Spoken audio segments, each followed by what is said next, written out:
In my experience, I was thinking that all the veterans were okay. And then I started finding that we have veterans that can't even put a single meal on their table. I had no knowledge whatsoever.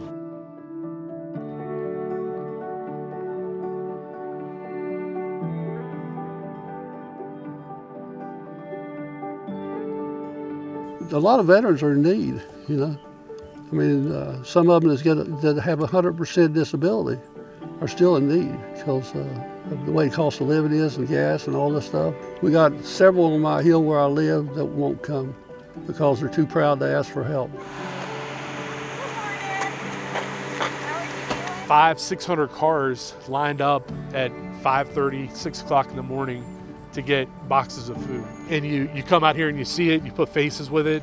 It's inspiring to be able to help, but it's sobering to know that there's the need that there is. There's a large need. We have 735 veterans on our list and only 600 boxes. And it kills me every time a veteran comes through and I have to turn them away because we don't have food for them.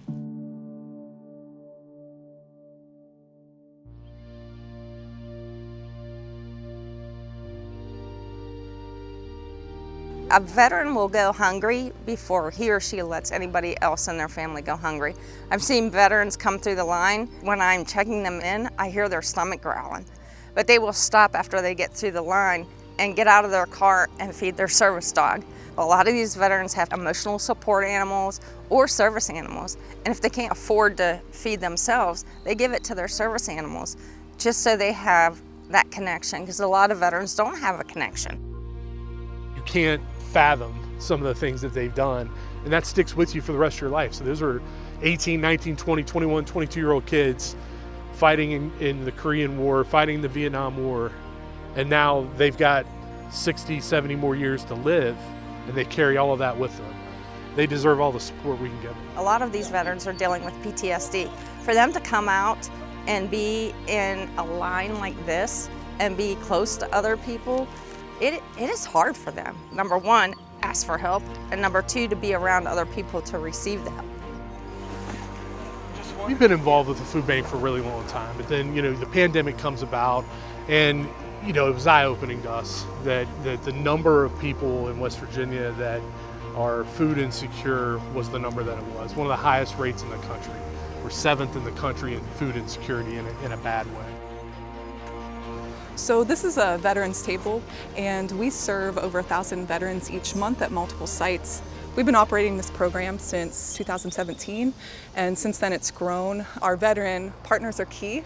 So we have our DAV volunteers with the state chapter of the DAV. They go out in the community and they deliver food boxes to our veterans who are isolated or homebound. And they can identify those and kind of work around those that might be more reluctant to ask for help and say, hey, this is a gift. Even if you don't need it, give it to another veteran that you know, and then they're more likely to engage and try it out. We have a lot of veterans who, for various medical reasons, can't drive, or we have veterans who have PTSD so bad that they have self-isolated.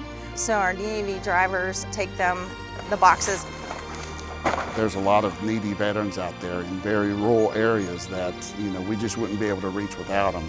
They leave here with 20, 30 boxes in the truck to be able to take out the veterans at a time. In my time as commander and my work with the DAV, I've seen veterans really suffer, and to know that we can do one thing to help as many as we possibly can, that's enough to make it right.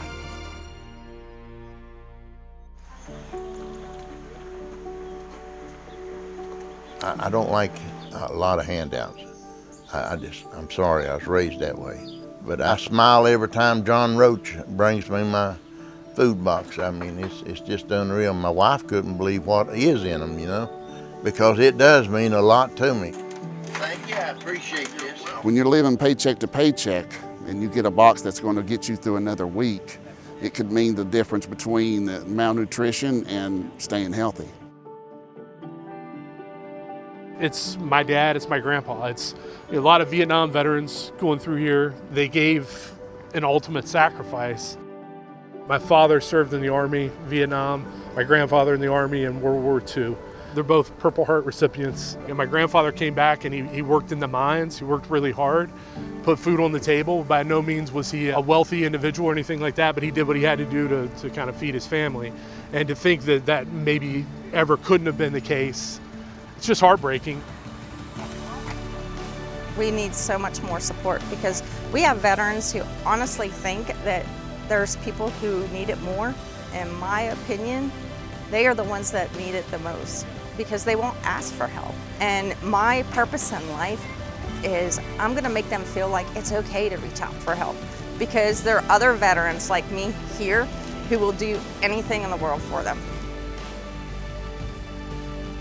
Couldn't do this without our donors, our volunteers, our veteran organizations that we partner with. I rely on our community and their generosity, and I feel as an American that we owe it to them.